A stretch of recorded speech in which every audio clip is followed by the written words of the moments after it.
Praise the lord. ప్రభువును రక్షకుడైన యేసుక్రీస్తు పరిశుద్ధ నామమునకు మహిమ కలుగునుగాక. దేవాది దేవుడికి కృతజ్ఞతలు. మీ అందరికీ కూడా వందనాలు. దేవుడి రోజు మనకిస్తున్నటువంటి జీవవాక్యపు వాగ్దానము యెషయా గ్రంథము 60వ అధ్యాయము 3వ వచనమును దేవుడు మనకు వాగ్దానముగా ఇస్తున్నాడండి. ఆ వాక్కు, జనములు నీ వెలుగునకు వచ్చెదరు, రాజులు నీ ఉదయకాంతికి వచ్చెదరు అని దేవుడు సెలవిస్తున్నాడు.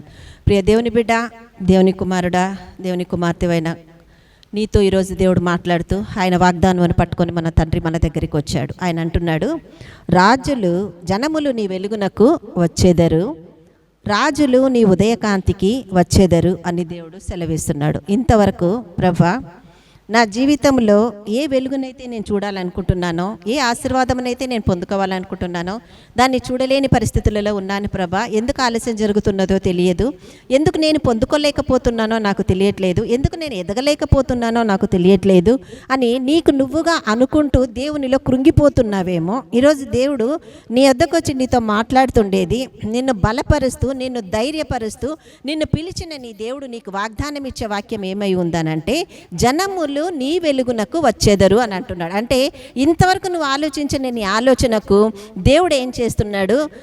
వ్యతిరేకముగా ఈరోజు జవాబు ఇస్తున్నాడు. ఏమని ఇస్తున్నాడు? జనములు నీ వెలుగునకు వచ్చేదరు. నువ్వు ఏ వెలుగు లేదని నువ్వు చూస్తున్నావో, ఏ ఆశీర్వాదం చూడలేకపోతున్నానని అనుకుంటున్నావో, ఏ మార్గంలో నేను నడవలేకపోతున్నానని అనుకుంటున్నావో, ఏ మార్గంలో నేను దేవుని యందు స్థిరంగా నిలబడలేని స్థితిలో ఉన్నాను అనుకుంటున్నావో, ఏ పరిస్థితి అయినా కావచ్చండి, ఈరోజు దేవుడు నీకు ఇస్తున్నటువంటి వాగ్దానం ఏది అయి ఉందంటే, జనములు నీ వెలుగునకు వచ్చేదరు అని అంటున్నాడు. నీ వెలుగు అని అంటే పరలోక తండ్రికి సమీపముగా నువ్వు జీవిస్తున్నప్పుడు, దేవుని వాక్యానుసారముగా దేవుని వాక్యాలను నీ జీవితంలో అన్వయించుకొని స్వతంత్రించుకొని దేవుని మార్గంలో నువ్వు నడుస్తుండగా అట్టి వెలుగు దేవుడిచ్చిన వెలుగై ఉంది. ఆ ఆశీర్వాదము నీ మీద ప్రకాశిస్తుండగా ఎవరు వస్తున్నారండి? జనములు నీ వెలుగునకు వచ్చేదరు అని అంటున్నాడు. ఆ తర్వాత రాజులు నీ ఉదయకాంతికి వచ్చేదరు అని దేవుడు సెలవిస్తున్నాడు. ఉదయకాంతి దేవునిలో రక్షణ పొందుకొని తిరిగి నూతన జీవితంలో మన పరలోక తండ్రి అయిన యేసయ్య చేత మన జీవితాలు కట్టబడిన తర్వాత ఆ స్థితిలో మనము దేవునిలో ఎదుగుతూ వాక్యము ద్వారా సరి చేసుకుంటూ ఒక్కొక్క క్రియలు మనలో నుంచి లోకానుసారమైన వాటిని తొలగించుకుంటూ దేవునికి సమీపముగా జీవిస్తూ ఆయన కృప పొందుకొని ఆయన మహిమపరుస్తూ ఆయన వాక్యానుసారముగా మనం జీవిస్తున్న క్షణములో ఉదయకాంతికి వచ్చేదరు. ఎవరు? రాజులు వస్తారు. నువ్వు అనుకుంటున్నావు, నేనెందుకు పనికిరాని దాన్ని, నేనేం చేయలేను, నేనేం చూడలేను, నా వలన ఏది కాదు, నా జీవితం ఇంతే, నేను ఇంతే, నా పిల్లలు నాకు రెస్పెక్ట్ ఇవ్వట్లేదు, నా భర్త నన్ను పట్టించుకోవట్లేదు, నా ఇంట్లో వాళ్ళు నాకు విలువ ఇవ్వట్లేదని అనుకుంటున్నావేమో. దేవుడు అంటున్నాడు, జనములు నీ వెలుగు నాకు వచ్చేదరు అని దేవుడు సెలవిస్తున్నాడు. అంటే నీ ఆలోచనను మించిన ఆలోచన నీ దేవుడు నీ కొరకు కలిగి ఉన్నాడు.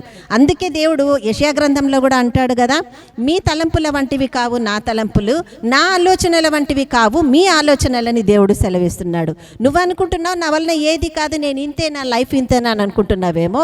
కానీ దేవుడు నీకు ఇస్తున్న జవాబు ఏమై ఉందనంటే, జనములు నీ వెలుగునకు వస్తారు. నీ ప్రణాళికలో నీ ఆలోచనలో అంతవరకే ఉంది నానా నీ ఆలోచన. కానీ నీ తండ్రిగా నా ఆలోచన నీ పట్ల ఏదై ఉందో ఈరోజు వాక్యం ద్వారా నేను చెప్తాను విను అని నీ దగ్గరకు వచ్చి, జనములు నీ వెలుగునకు వచ్చేది అంటే నీ జీవితంలో నీ కుటుంబ పరిధిలో మాత్రమే నీవు సమాధానం కోరుతున్నావేమో.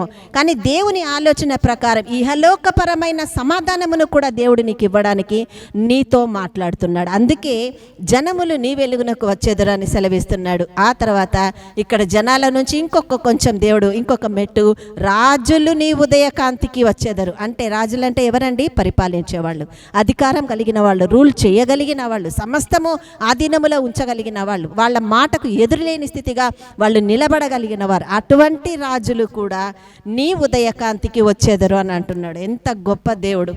ప్రియ సహోదరి, నీ ఆలోచనను బట్టి మాత్రమే నువ్వు కృంగిపోతున్నావేమో. ఇంతే, నా లైఫ్ ఇంతే, నేను ఎవరికి ఏం చెడు చేయట్లేదు, అయినా నా జీవితంలో ఏది జరగట్లేదు, ఇదే ఉంది, మరి దేవుడు ఎప్పుడు ఏ ద్వారం తెరుస్తాడో, ఏం చేస్తాడో, ఇంకెంత ఆలస్యం అవుతుందని అనుకుంటున్నావేమో.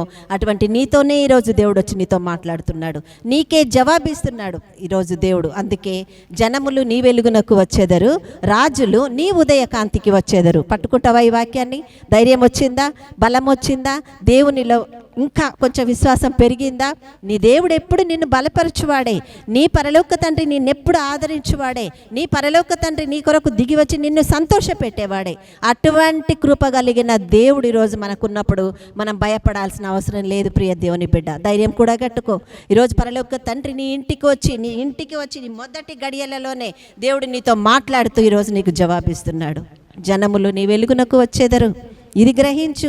నీ వరకు నువ్వు ఆలోచించుకుంటున్నావు, కానీ జనాలు నీ దగ్గరికి నేను నీ వెలుగులోనికి వచ్చే విధంగా చేస్తున్నాను. ఆ తర్వాత నువ్వు గ్రహించాల్సింది, రాజులు నీ ఉదయ కాంతికి వచ్చేదరు అని దేవుడు సెలవిస్తున్నాడు. కాబట్టి రాజులు జనాలు నీ కొరకు ఎదురు చూస్తుంటే నువ్వు నీ ఇంటి పరిధి మాత్రమే చూసుకొని నీ కార్యాల గురించి నువ్వు ఆలోచిస్తున్నావేమో.